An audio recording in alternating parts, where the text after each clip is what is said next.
بسم اللہ الرحمن الرحیم الحمدللہ وحدہ الصلاۃ والسلام علی من لا نبی بعدہ اما بعد۔ میرے محترم بھائیوں، دوستوں، بزرگوں، آپ تمام حضرات کے سامنے ایک خاص عنوان رکھنا تھا مجھے آج، اور یہ بہت اہم عنوان ہے۔ اس پر اکثر لوگوں نے مجھ سے سوال کیا کہ صاحب منتخب حدیث کے اندر ایسا کیا مسئلہ ہے جس پر اختلاف ہو رہا ہے؟ منتخب حدیث اتنی جامع اور اتنی مضبوط اعلیٰ درجے کی کتاب ہے کہ اس پر میرے خیال سے دعوت و تبلیغ میں عموم کے اعتبار سے اس سے زیادہ جامع کوئی کتاب نہیں ہو سکتی۔ حیات الصحابہ حضرت مولانا یوسف رحمۃ اللہ نے لکھی، اس کا درجہ بہت اونچا ہے، اور وہ علماء کے لائن کی ہے، یا پھر 4 مہینے لگائے ہوا مضبوط ساتھی ہو جس میں بصیرت ہوتی، جو اس کو سمجھ سکے، اس کے لیے فراست کی بہت سخت ضرورت ہوتی ہے۔ لیکن منتخب حدیث ایک ایسی کتاب ہے جس کے متعلق کسی کو اختلاف نہیں ہونا چاہیے، کیونکہ جناب رسول اللہ صلی اللہ علیہ وسلم کی معتبر اور صحیح حدیثوں کا مجموعہ، اور اللہ رب العزت کو یہ کام سارے عالم میں لینا تھا۔ یہ صرف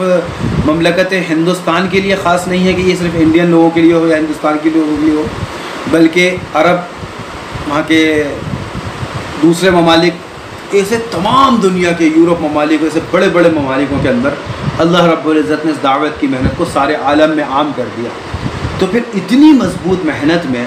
ایسی جامع ترین کتاب کی سخت ضرورت تھی جس میں معتبر احادیث جمع کی گئی ہے، ایسی حدیثیں جو بہت مضبوط ہوں دلائل کے اعتبار سے بھی۔ اور ابھی ایک واقعہ میرے نزدیک میں نے سنا، مجھے ایک صاحب نے بتایا کہ حضرت جی مولانا سعد صاحب ابھی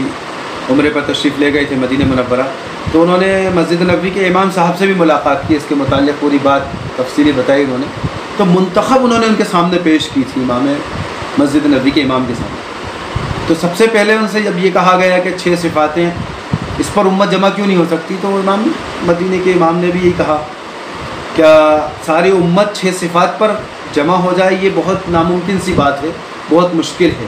کیونکہ دلائل اتنے مضبوط ان کے سامنے نہیں ہو سکتے۔ جب منتخب ان کے سامنے پیش کی گئی تو انہوں نے کہا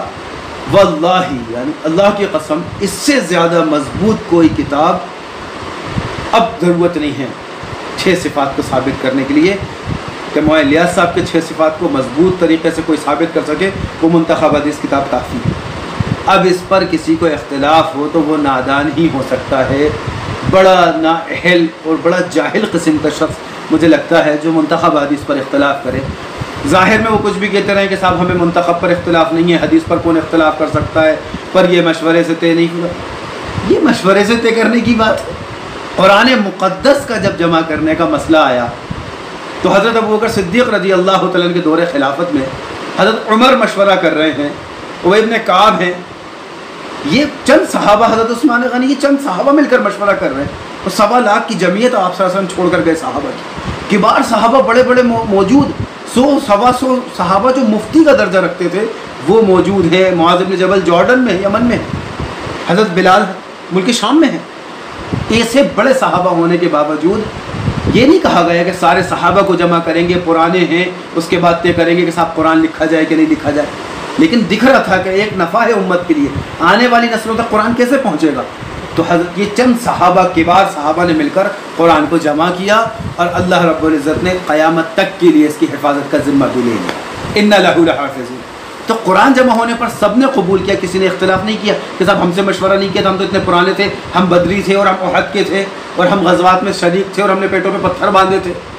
کسی نے اختلاف نہیں کیا، کیونکہ صحابہ کا مزاج ہی نہیں تھا اختلاف کرنے کا، وہ امت کو متحد کرنا جانتے تھے۔ ہمارے یہاں کے چند بیچارے ایسے ہیں جو ذاتیات پر جھگڑا کرنا جانتے ہیں، اتنی قیمتی منتخب جیسی کتاب کو اس پر اختلاف کرنے والے، میں تو ان کو نااہل سمجھتا ہوں۔ جب صحابہ نے سارے قرآن کو قبول کیا، ہم سب آج قبول کر رہے ہیں اور قیامت تک قبول ہوتا رہے گا، اور اللہ اس کی حفاظت کرتے رہیں گے۔ منتخب کو مشائخ نے، اکابروں نے قبول کیا، ماشاءاللہ صحیح حدیثیں ہیں، کسی کی ذاتی رائے نہیں ہو سکتی، اللہ کے رسول کی حدیثیں، اور 6 صفات جو دعوت تبلیغ کی سب سے بنیادی ہیں، اس پر مجموعی طور پر جمع، جس طرح آپ یہ دیکھ رہے ہیں، کلمہ طیبہ، نماز، علم و ذکر، اکرام مسلم، اخلاص نیت، دعوت اللہ، یہ پوری 6 صفات پر مجموعی باب قائم کیے، اس پر قرآنی آیت جمع کی، پھر وہ احادیث جو مجموعی صحیح ہے جس پر کسی کو اختلاف نہیں ہو سکتا، ایسی احادیث جمع کی ہیں۔ جو اعتراض بھی کرتے تھے آج وہ اعتراض نہیں کر سکتے، لیکن مجھے تو تعجب ہوتا ہے کہ اپنے ہی بیچارے، وہ کیا کہوں میں اب، کہ وہ کم علمی کہوں، نا اہلی کہوں، یا ذاتی حسد کہوں،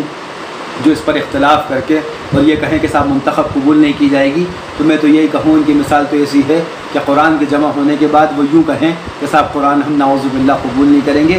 اللہ ہم سب کی ایسی چیزوں سے حفاظت فرمائے۔ منتخب مجموعی کتاب ہے، عند اللہ مقبول ہو چکی ہے اللہ کے نزدیک۔ قبول کرنا ہے یا نہیں کرنا یہ سامنے والے کا مسئلہ ہے، کہ آپ سب سمجھ لیں اچھی طریقے سے اور دوسروں تک بھی یہ بات پہنچائیں۔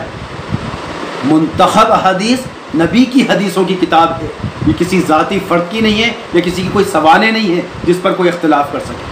اس لیے یہ حدیث الحمدللہ مقبول ہے اور انشاءاللہ قیامت تک پڑھی جاتی رہے گی، اور اسی طرح یہ دعوت میں باقی رہے گی۔ اب جو اختلاف کر رہے ہیں وہ کرتے رہیں، وہ تو شاید اب ان کا ذاتی مسئلہ ہے اور میں کچھ نہ کہوں، اس پر تو بہتر ہے۔ لیکن اللہ رب العزت ہم سب کو شرح صدر فرمائے، جو نہیں سمجھ رہے اللہ ان کو سمجھ عطا فرمائے کہ ایسی کتابوں پر اختلاف کر کے امت ہی کا شیرازہ بکھیر رہے ہو، امت کو کیا دے رہے ہو، امت کو کس چیز پر جمع کر رہے ہو۔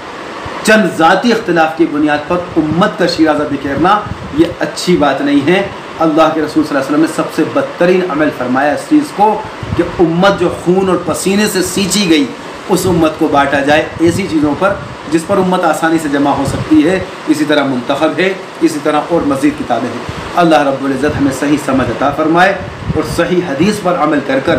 صحیح طور پر دعوت کی محنت کو عام کرنے کی توفیق عطا فرمائے۔ وآخر دعوانا الحمدللہ رب العالمین۔